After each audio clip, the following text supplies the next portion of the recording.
Dans beaucoup de cas, on entend les chrétiens s'exprimer ainsi: Seigneur, nous te remercions, nous te louons, nous t'adorons. Nous, toujours nous. Alors que cela devrait être quelque chose de personnel. Oh, combien il est précieux pour moi. Plus nous lui obéissons, plus nous l'aimons, plus nous le suivrons et plus nous trouverons et découvrirons semaine après semaine combien il est précieux pour nous. Alors nous constaterons que nos yeux se détournent de plus en plus des prédicateurs, des personnes, des choses pour être fixés sur lui seul, le Seigneur Jésus, la tête. Ainsi, en prenant part à la Sainte Seine, en rompant le pain de manière très générale, nous ne serons pas amenés à la véritable adoration. Et oui, dans bien des endroits, nous constatons que ce sont toujours les mêmes personnes, quelquefois 3 ou 4, qui participent à l'adoration chaque dimanche. Les autres restent silencieux, sont toujours les mêmes, qui racontent toujours les mêmes histoires. Nous apprenons à adorer authentiquement en apprenant à être soumis au Seigneur Jésus.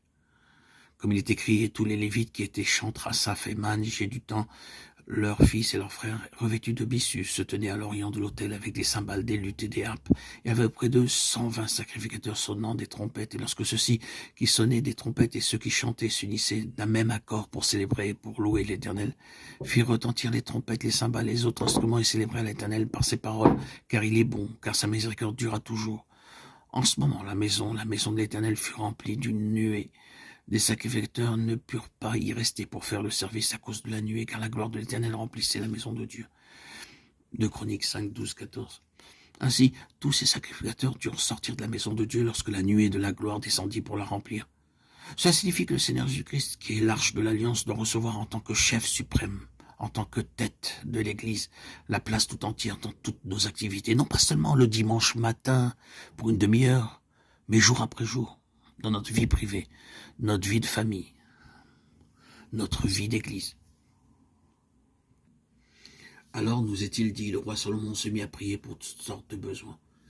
Alors Salomon dit, l'Éternel va habiter dans l'obscurité, et moi j'ai bâti une maison qui sera ta demeure, un lieu où tu résideras éternellement. Le roi tourna son visage et bénit toute l'assemblée d'Israël, et toute l'assemblée d'Israël était debout.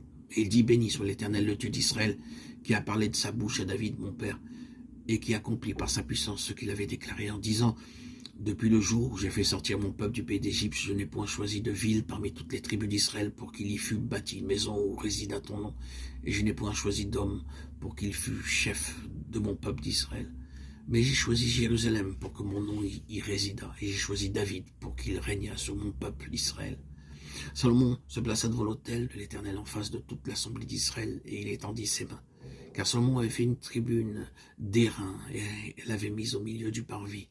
Elle était longue de 5 coudées, large de 5 coudées et haute de 3 coudées. Il s'y plaça, se mit à genoux en face de toute l'assemblée d'Israël et étendit ses mains vers le ciel. 2 Chroniques 6, 1, 6, 13. Il s'humilia lui-même devant tout le peuple, en sorte qu'ils ne donnèrent pas gloire à Salomon pour avoir construit le temple, mais ils donnèrent gloire à Dieu. Sinon, ils auraient honoré le roi Salomon en disant, c'est lui qui a construit ce beau temple. Voyez quel grand roi est Salomon, quel temple magnifique il a édifié. Mais Salomon s'humilia lui-même. Il s'agenouilla devant tout le peuple. Ce n'est pas Salomon, signifiait-il ainsi. C'est Dieu qui a donné l'ordre de construire ce temple. Il nous faut rendre l'honneur à Dieu en toutes choses.